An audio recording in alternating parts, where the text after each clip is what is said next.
with this triad of health and applied kinesiology, these are 5 factors that affect all these things on here. Of course, we have nerve function. Maybe the person needs cranial work to help with the central nervous system. Maybe they need an adjustment in a limb or extremity or something like that. We have neurolymphatic reflexes, which were discovered by Chapman reflexes. These are tender points in the body that you rub that relate to different organs and glands. We have neurovascular reflexes, which is a Bennett reflex. This is a reflex where you touch a point in the body and you actually feel it pulsating, and that increases the vascularity to an organ depending on what reflex it is. Cerebral spinal fluid. Has anyone here ever heard of craniosacral? Well, that's helping the cerebral spinal fluid flow. There's been so much research done on the cranials and that they do move, and also research showing that inside the cranial joints, it's just like synovial joints. You have little nerve endings in there, you have little layers just like a regular joint in there. So cerebral spinal fluid flow correcting the cranial sacral, just think about it. If you're correcting everything functioning around the brain, well, kind of know without the brain your body doesn't really do too well, right? If you cut off someone's head, their body's not working too well. If you get all this cleared up here, it could help a lot of other health things inside the body. Also, we have acupuncture meridian connector. We use meridian therapy in applied kinesiology, and we don't necessarily have to use needles. There's different ways of doing it, but if your license allows you to, needles, that works fine too. It shows you how to use this meridian system in a holistic way of all the rest of the Triad of Health. Here we have the symbol for the International College of Applied Kinesiology. And you can see here we have all the different elements that we just talked about in the 5 factors. We have the nerve function, neurolymphatic, neurovascular, cerebral spinal fluid, acupuncture meridian connector. And this goes with the Triad of Health to work with those things. In the center you have the human who needs to be in balance. That's what this little pelvis is with this little kind of ruler in there, is to have the person in balance by using all these factors here. This is Dr. Goodhart, and some really good looking guy with him too. Dr. Goodhart, I think he's like 86 now, and this guy's amazing. He still plays tennis, he still skis, he still sails boats. He discovered applied kinesiology in 1964, and he was cited by Time magazine in April 2001 as being one of the great innovators in the field of alternative medicine. So, Dr. Goodhart, he doesn't look very natural at all, does he? Just like some little Republican guy. But this guy, he's a genius. He really is. If there's something going on in healthcare for a patient's body, he asks, why is that? Why is this happening? What's going on? And he'll look to depths to really try to figure out what's going on with the person's body. Now, Dr. Goodhart, he comes from kind of a great background. His father was a chiropractor and a homeopath. So he's been exposed to this natural medicine all growing up. His father was also good friends with many great doctors like Major Desjarnais, who was the founder of SOT, which is sacral occipital technique, and that's kind of spurred up from the chiropractic and osteopathy side of the cranial work.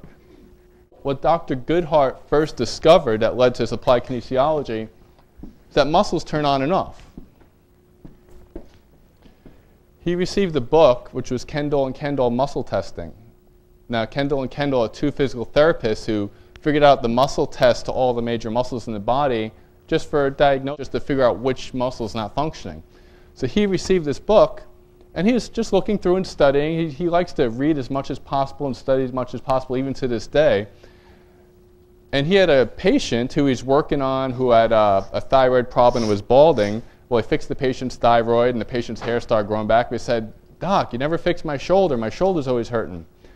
So he had this book from Kendall and Kendall on muscle testing. He said, well, let me test some muscles and see what's going on here. So he tested this muscle that we're showing right here, which is actually a serratus anterior. And he found it weak on the person. He had him stand against the wall, and he seen his scapula was splayed out when he pushes against the wall. He says, oh, you got a weak serratus anterior.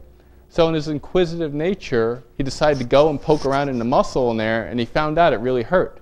So the patient was jumping off the table, and he says, oh, good. All right, let me do this more. And he rubbed harder and harder and harder in all the really tender points. And then after the pain went away, he retested the muscle, and the muscle was strong as a rock. And this was back in 1964. He still sees the same patient, and that patient's muscle is still strong to this day. So that lasted quite a while.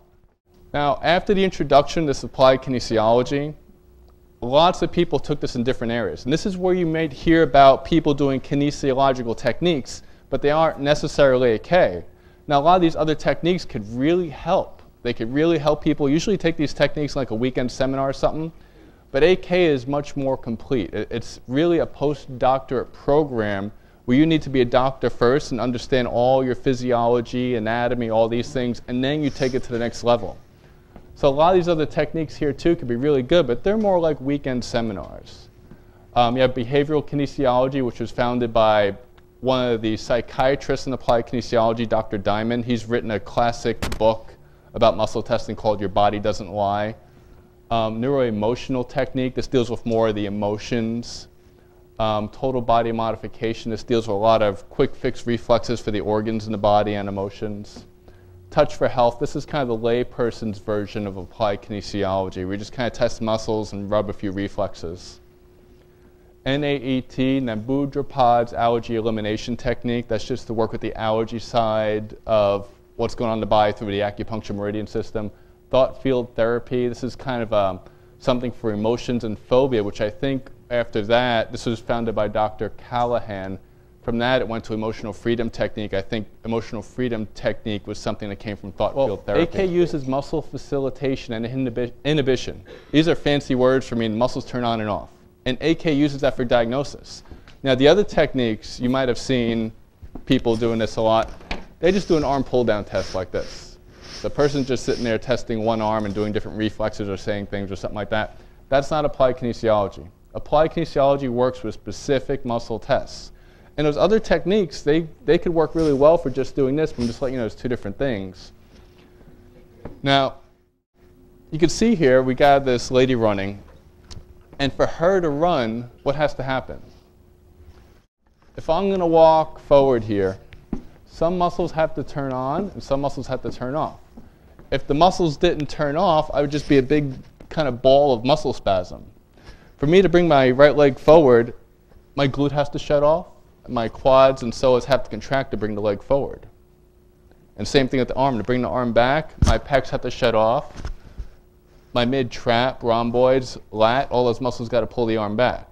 So that should be working in a consistent manner.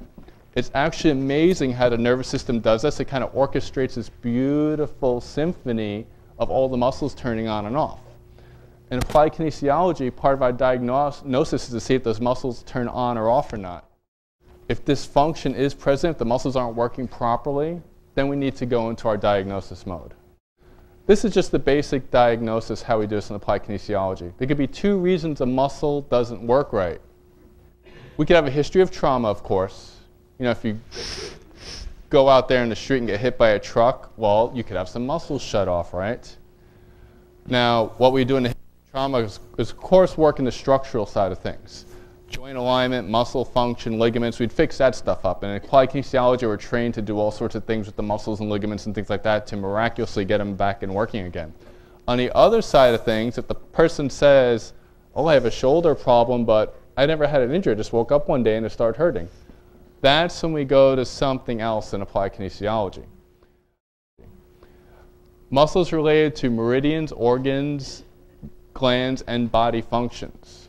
So Dr. Goodhart figured out that every muscle in the body is related to a different organ, gland, meridian in the body, or a function in the body. Now you can see either we work from a trauma point of view or we work from an internal visceral point of view. And we go back to those 5 factors again to help this, and there's some other things to work with that also. But now you could also have a patient come in and say, you know what, I'm having depression, anxiety problems, I have really poor circulation in my hands or feet. My memory's getting bad, I can't concentrate well. And if it's a female, she might be saying my cycles are irregular, I'm getting a lot of dysmenorrhea. Well, then you would think, okay, thyroid. Oh, but I went and had all the blood tests. They said my thyroid's fine. This is where you can use something like applied kinesiology.